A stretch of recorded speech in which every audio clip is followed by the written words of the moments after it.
Minimum wage earner ka ba na around 16,000 ang basic salary?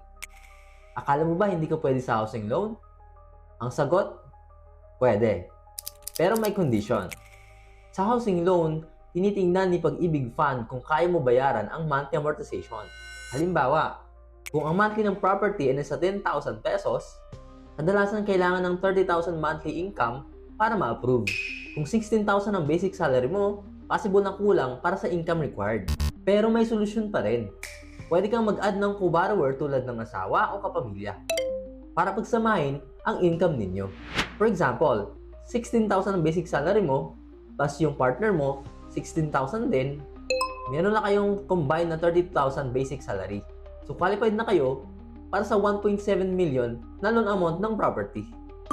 Marami na akong clients na akala nila hindi sila qualified, pero na-approve na sila sa housing loan. Kung gusto mong malaman kung qualified ka rin, i-message mo ako para ma-check natin.